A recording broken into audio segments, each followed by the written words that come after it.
Hello friends, मैं अभिषेक आपके सामने उपस्थित हूं अपना आज का टॉपिक लेकर, जो कि है how to find total number of factors of a given number.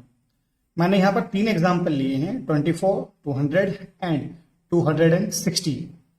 ये टॉपिक परम्यूटेशंस एंड कॉम्बिनेशंस के अंडर आता है। आईआईटी जेई एनडीए कॉम्पिटिशन्स में ये क्वेश्चन काफी पूछा जाता है। आइए स्टार्ट करते हैं।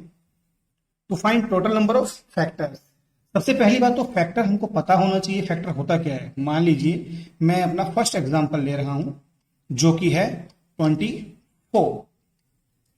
24 के हम लोग इस तरीके से लोअर क्लासेस में फैक्टर फाइंड किया करते थे। बेशक ये फैक्टर हैं, इनका नाम होता था प्राइम फैक्टर्स। प्रोसीड करते हैं, लगेगा पता। 24 डिवाइडेड बाय 2, 1 2, 2 1 जा 2, 2 2 जा 4, 2 6 जा 12, 2 3 जा 6, 3 1 जा 3। बेशक ये सब फैक्टर्स हैं, प्राइम फैक्टर्स हैं। 24 can be written like this, 2 into 2 into 2 into 3, that is it can be written 2 raised to the power 3 into 3 raised to the power 1। इनको बोला जाता है prime factors. Today we have been discussing about only factors. 24 का first factor क्या हो सकता है? 1 into 24, 1 भी फैक्टर है, 24 भी फैक्टर है। इसके बाद प्रोसीड करिए, 2 into 12, it is divisible by 2, तो नेक्स्ट फैक्टर्स होंगे 2 and 12, 3 8 जा 24, ये भी दोनों फैक्टर है। 4 6 जा 24, ये दोनों भी फैक्टर है। 5 5 से डिवाइड नहीं होता, 6 रिपीट कर जाएगा, 6 4 जा। तो जब कोई भी नंबर रिपीट करने लग जाए तो हम छोड़ देंगे। तो यहां से हम देखते हैं 1 2 3 4 5 6 7 8 फैक्टर्स टोटल हमको दिख रहे हैं। ये तो है यूजुअल मेथड, लेकिन ये मेथड हम बड़े नंबर्स के लिए कहां तक अप्लाई कर पाएंगे? नहीं कर पाएंगे। तो मैं आपको उसके लिए पहले ट्रिक सिखाऊंगा। ट्रिक सिखाने के बाद फिर मैं आपको उसका बेसिक एक्सप्लेनेशन दूंगा कि ऐसा क्यों हुआ। ट्रिक क्या है भाई? जितनी भी पावर होती हैं, अगर हमारे पास कोई प्राइम नंबर है, सबसे पहले नंबर को एक्सप्रेस करिए प्राइम नंबर्स में, फिर उनके एक्सपोनेंट्स चेक करिए। 2 की पावर कितनी है? 3, एक्सपोनेंट 3 हुआ। 3 की पावर कितनी है? 1, एक्सपोनेंट 1 हुआ। तो मैं लिख रहा हूं किसी भी नंबर को ए और बी की फॉर्म में, जहां पर ए और बी दोनों प्राइम नंबर हैं। और मान लीजिए एम ए का एक्सपोनेंट है, एन बी का एक्सपोनेंट है, तो टोटल नंबर ऑफ फैक्टर्स हमारे पास होंगे, दोनों में +1 कर दीजिए, m+1 n+1, और उनको इंटू कर दीजिए। ये आपका सिंपली आंसर होगा। चेक कर लेते हैं एक बार। 24 is equal to 2 raise to the power 3, तो 24 के कितने फैक्टर्स होंगे? 3 + 1। 3 की एक्सपोनेंट कितना है? 1, 1 + 1 2, 4 2 जा 8। हाँ बिल्कुल सही है, हम ऐसा पहले ही यूजुअल तरीके से फाइंड करके देख चुके हैं।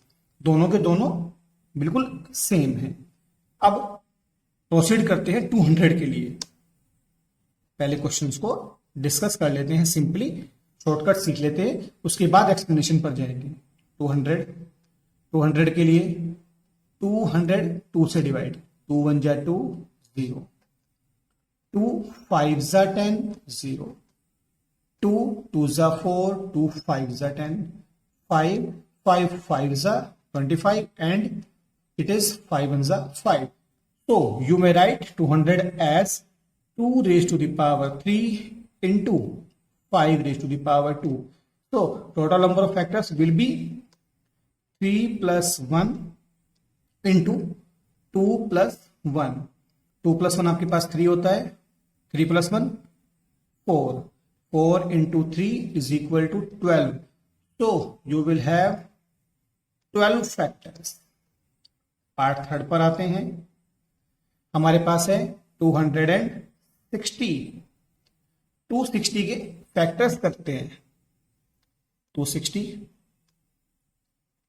2 1 जा 2, 2 3 जा 6 and 0, 2 6 जा 12, 1 रिमाइंडर, 1 0 10, 2 5 जा 5 1 जा 5 1 बच गया 15 5 3 जा 13 13 1 जा 13।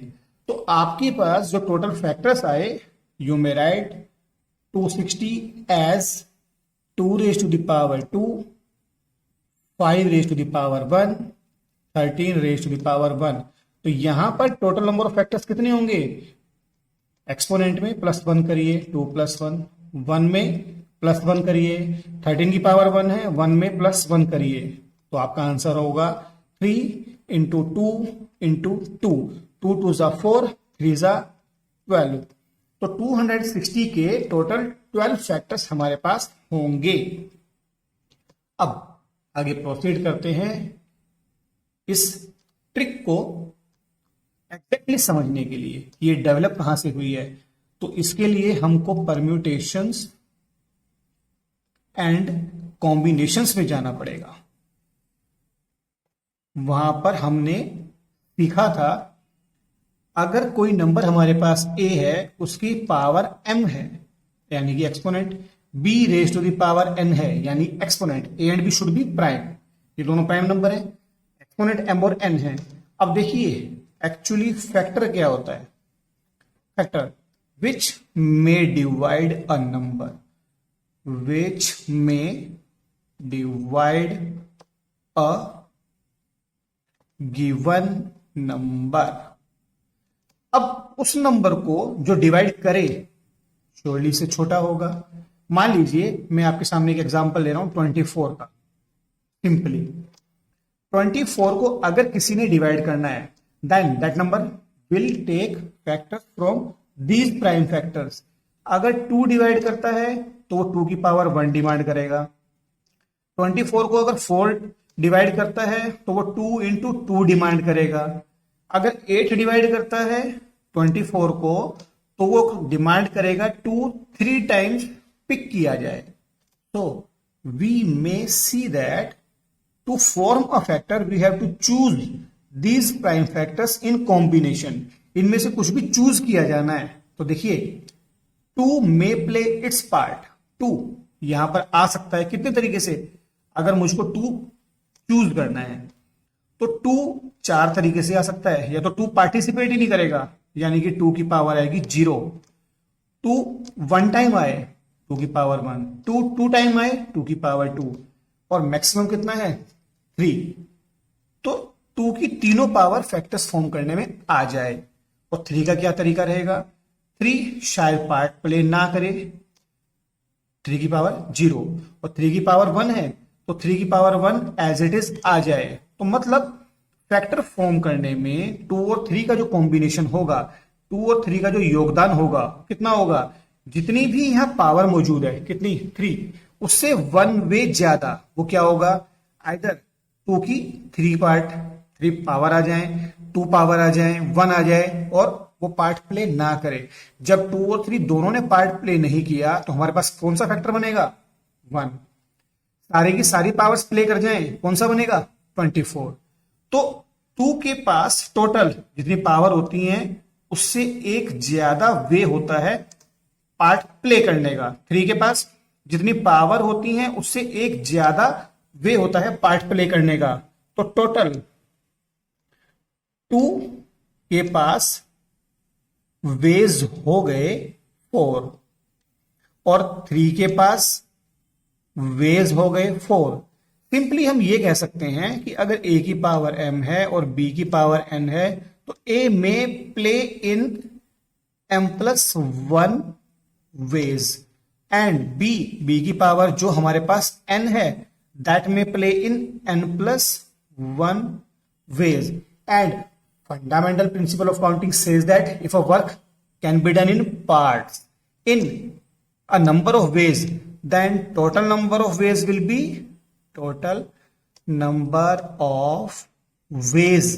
will be equal to product of those ways यानी कि टोटल फैक्टर्स हो जाएंगे हमारे पास m+1 और n+1।